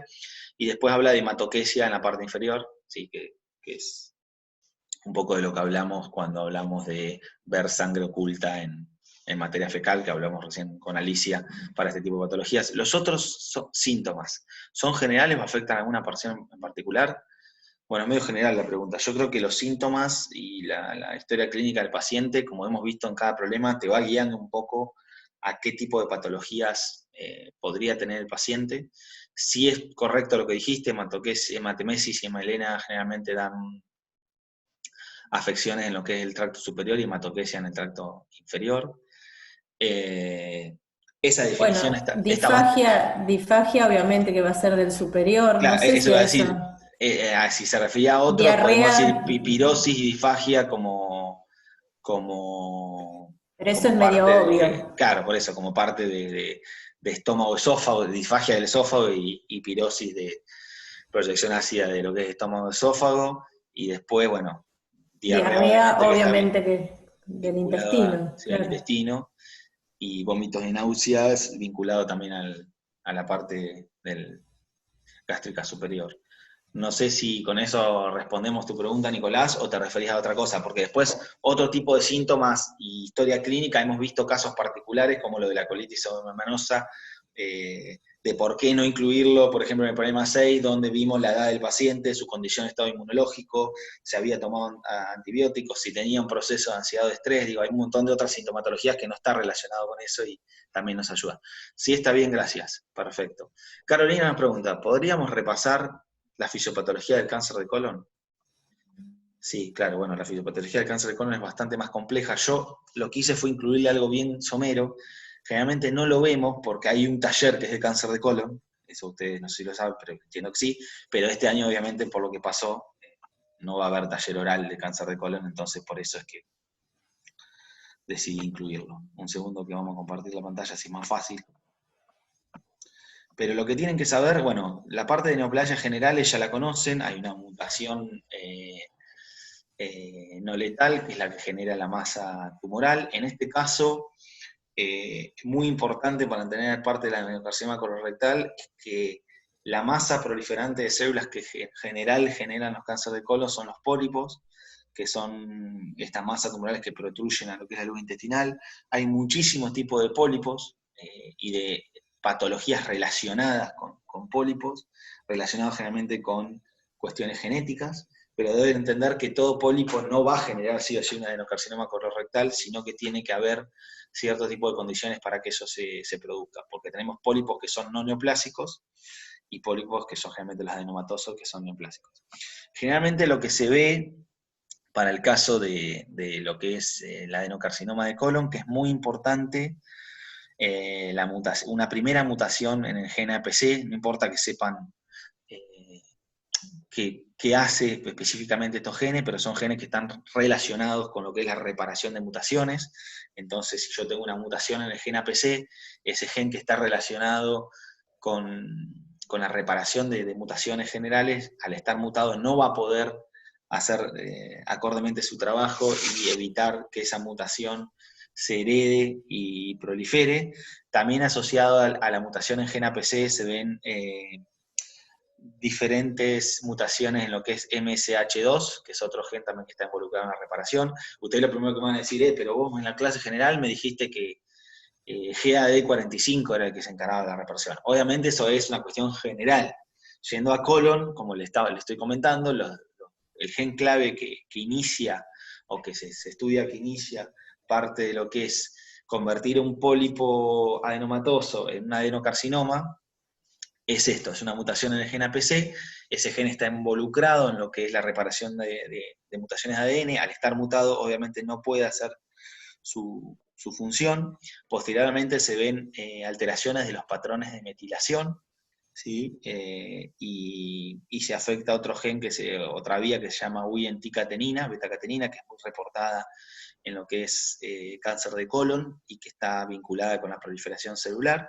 Y después, el paso clave para pasar justamente de esta condición de mucosa en riesgo que se define acá, que es la mucosa a la cual se ha mutado APC, MCH2 y beta-catenina, es la mutación de RAS. Particularmente yo le había contado que había muchos tipos de RAS, GRAS, HRAS, para el caso del adenocarcinoma de colon, una de las más importantes es el KRAS. Hay una mutación en ese protooncogen que ya vimos que es lo que hacía en la clase, era una proteína G, que en este caso al ser una proteína RAS y estar mutada se unía constitutivamente a GTP y liberaba señales de diferentes vías de señalización que activaban diferentes factores de transcripción que hacían, entre otras cosas, que se pierda la actividad de P53 y en muchos cánceres de colon no solo se pierde la actividad, sino que en una fase ya de adenoma se mute P53 favoreciendo el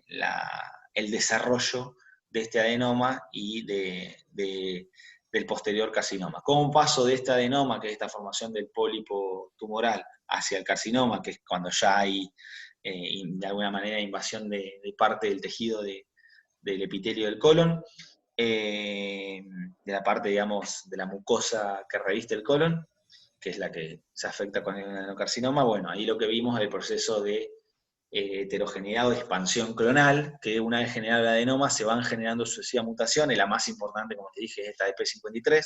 Al mutar P53 pierdo las tres funciones que ya habíamos visto, de reparación, de inducción de apoptosis y de control del ciclo celular, por GAD45, por inducción de VAX en el caso de apoptosis, y por activación de P21 para lo que es CDK y ciclina. Las pierdo, y no solo las pierdo, sino que encima favorezco la aparición de nuevas mutaciones que van a hacer que se generen nuevamente otras mutaciones, alteraciones cromosómicas que son aberrantes, y que generen la proliferación de esta neoplasia heterogénea, que de alguna manera va a colonizar todo lo que es el epitelio del colon. No sé si con eso respondí, repasé someramente el mecanismo. Obviamente es mucho más complejo que esto, pero esta es una versión resumida. Lo más importante, como le dije, mutación inicial en gen APC y MCH2, eso afecta vía Wnt beta-catenina, genera una mutación en KRAS, que es la mutación clave para generar el adenoma, y bueno, posteriormente la mutación de P53 que termina de alguna manera de liquidar todo. Bien, vamos concluyendo, ya vimos todo el seminario. Quisiera saber si hay alguna otra duda adicional, general, que les haya quedado. Alguna cosa que por ahí en el fragor de ir pasando los problemas les quedó alguna duda. Pregunten, es el momento. Luisina tiene una pregunta sobre el parcial. La dejamos en stand-by hasta que aparezca alguna pregunta relacionada a esto y luego de eso respondemos la pregunta de Luisina sobre el parcial. Si no hay ninguna duda general, respondemos la pregunta de Luisina y bueno, y damos por finalizado la sesión.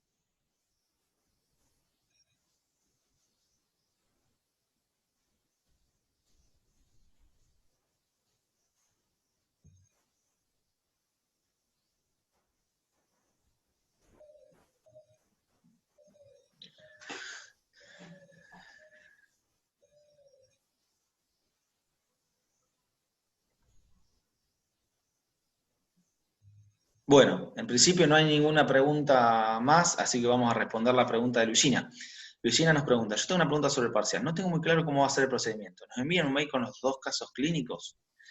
Bien, ahí respondo y después seguramente sumará Alicia. No está totalmente definido, pero el procedimiento va a ser, vamos a poner un horario fijo, obviamente, el día del parcial, con un tiempo fijo para hacer la resolución de problemas. Es altamente probable que el parcial contenga 2 casos clínicos, ¿sí? Como los que hemos visto, como los que han desarrollado sobre todo en la parte de integración. Se les va a dar un tiempo finito para hacerlo, y lo van a tener que enviar en el tiempo acorde, el tiempo máximo, hasta el tiempo máximo, al mismo mail del cual se los envió. Sí, el mail va a ser repartido entre los diferentes docentes, y el procedimiento va a ser eso. La idea de la confección del parcial, el parcial tiene que quedar en claro de que de alguna manera no es a carpeta abierta, ¿sí? Por lo cual estamos apuntando a un parcial que sea más del tipo de pensar y resolutivo que más teórico o enciclopédico.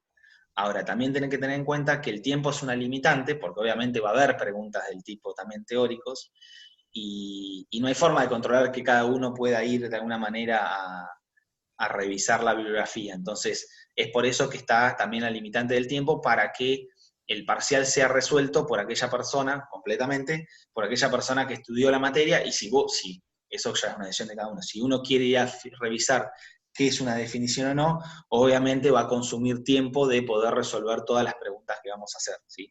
¿Se entiende eso? Lo que estamos haciendo es un ejercicio que sea más del tipo para pensar que para copiar o para redactar, en el caso que ya la sepan, una definición puntual. No sé, Alicia, si querés sumar algo. No, está bastante claro. La verdad es que los estamos haciendo. Acá pregunta Caro si va a ser del estilo de los seminarios, que son de pensar y analizar. Sí, es lo que les acaba de decir Ignacio, que la idea es que, como realmente ustedes van a tener... Seminarios y seminario de integración, no solo seminarios. Recuerden que hay un seminario de integración con 3 problemas, no me acuerdo si eran 3 o 4, 3 seguro.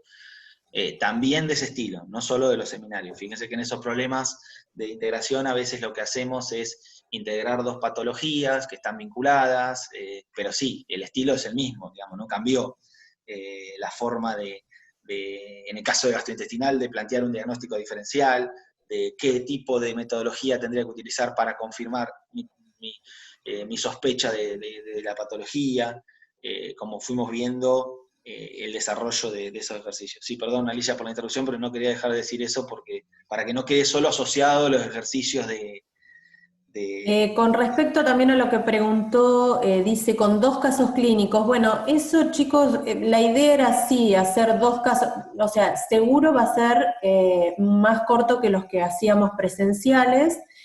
También se va a dar menos tiempo que los presenciales, un poco por lo que ya les comentó Ignacio. Pero por ahí, 2 casos clínicos, por ahí puede pasar que un caso sea muy cortito y bueno, pongamos 3. Esto es, si hay un caso integrado que por ahí es muy largo, bueno, puede ser que otro parcial tenga 3, pero seguramente van a ser más cortos. No sé, sí, no quiero que quede tan estereotipado de que van a ser 2 casos clínicos.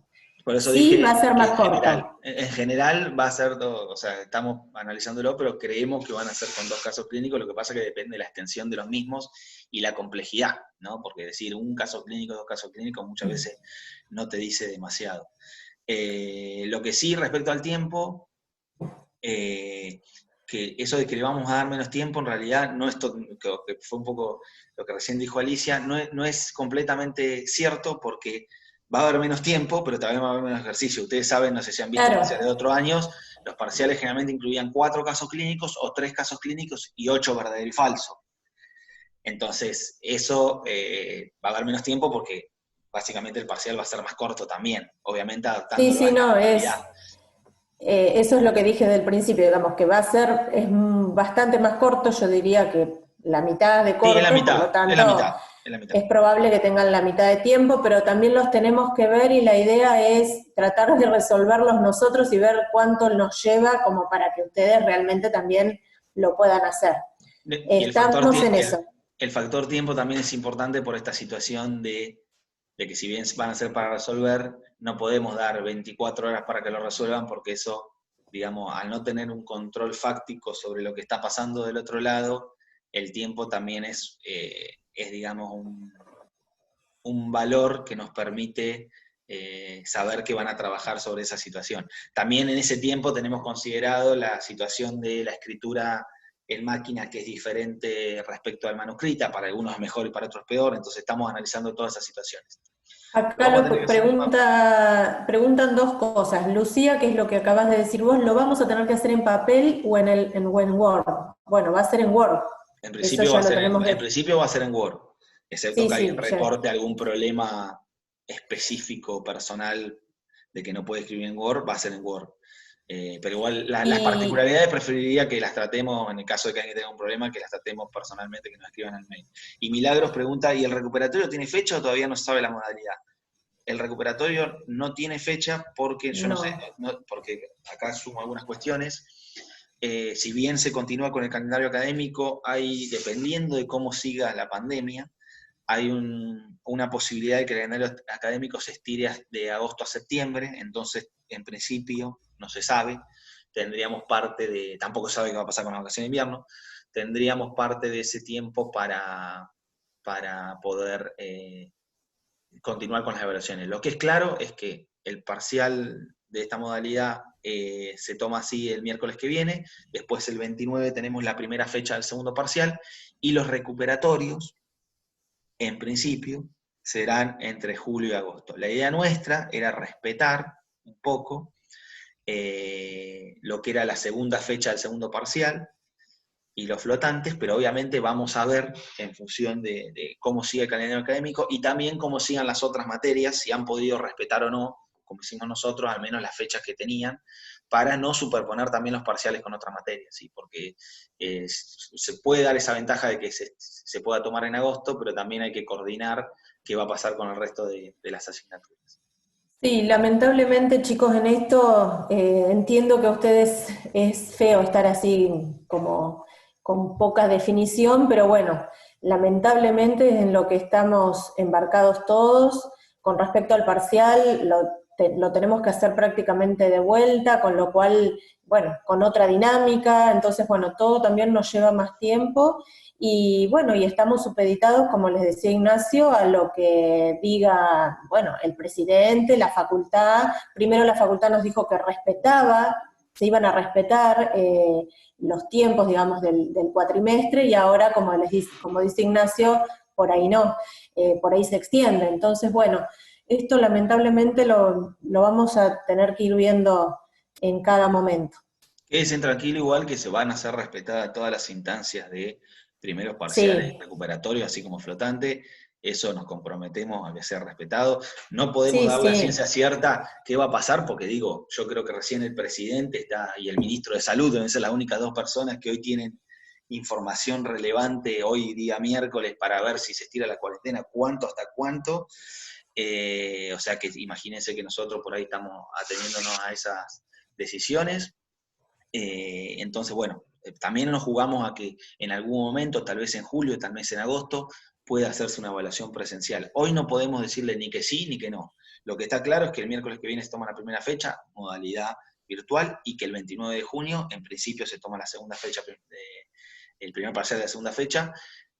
En principio, modalidad virtual, no sabemos cómo estaremos el 29 de junio, pero bueno, en el caso de que se abra una instancia evaluatoria presencial con las medidas de seguridad acorde, obviamente volveremos a esa modalidad y acomodaremos las fechas, coordinando como hemos hecho hasta ahora con las otras materias del cuatrimestre, y atendiendo también a ver cómo han evaluado ellos, si han respetado eso, o si tienen que tomar todo junto, porque bueno, también hay muchas particularidades que hacen a este cuatrimestre, que, como todo, requiere un esfuerzo muy grande de ustedes y también muy grande nuestro, así que por eso que le hemos pedido siempre paciencia y ganas y compromiso para salir adelante de esta situación.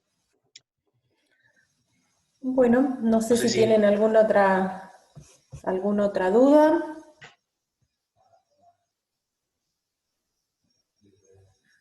de todos modos, una última cosa, vamos a cargarle una encuesta ahora próximamente para que, bueno, hay un cuestionario más que una encuesta, para que ustedes digan si van a rendir el parcial, así también tenemos una idea de cuántas personas van a rendir y también saber cuántos temas hacer. Eso hace también al trabajo nuestro respecto a todo este diseño nuevo que tuvimos que hacer del parcial.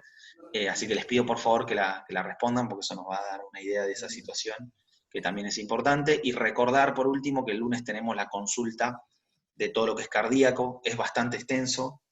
Fíjense que casi llevamos 2 horas de consulta de un solo tema. Está buenísimo que consulten, pero bueno, les recomendamos que lean todas las guías y los temas que tengan dudas, que lean los foros, porque ahí con Alicia estuvimos contestando, sobre todo Alicia en la parte de cardíaco, hizo ya muchas respuestas a preguntas, así que muchas preguntas que ustedes tengan por ahí ya están respondidas de forma eficiente y fehaciente en el foro, y eso por ahí nos ayuda a hacer más dinámica la consulta. No sé, Alicia, si querés mencionar algo más. También es cierto, probablemente hagamos un escrito con estas... No, que también con respecto al Sí, que decía Ah, que esto quedó grabado, pero probablemente hagamos un escrito con las pautas sí, del parcial. era lo que justamente iba a agregar. Seguramente vamos a mandar un mensaje para quienes no hayan estado en la consulta o no la quieran escuchar o lo que sea, vamos a mandar escrito las pautas del parcial seguro. El lunes la consulta, si es a las 9, déjennos un poquito, porque ahora nos reunimos con el resto de los docentes, Sí, y de acuerdo a cómo pueda Vanina, bueno, con sus niñas y con todo lo de su casa, en breve hoy se los mandamos seguro también por mensaje.